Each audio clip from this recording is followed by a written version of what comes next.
și bun venit în clubul păpușilor! Eu sunt Poppy și nu am murit. Am fost doar foarte ocupată săptămâna asta pentru că a trebuit să dau niște teste, să prezint niște portofolii, să merg la Olimpiadă și da, a fost mult cam greu pentru mine să mai și filmez.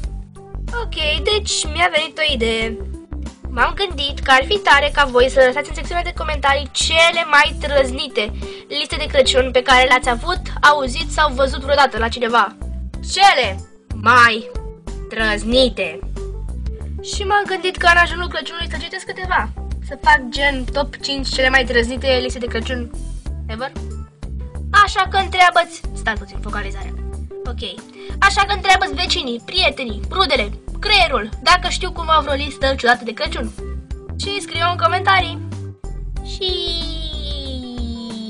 da. Cam atât am avut de zis. Ne revedem data viitoare. Pa, pa!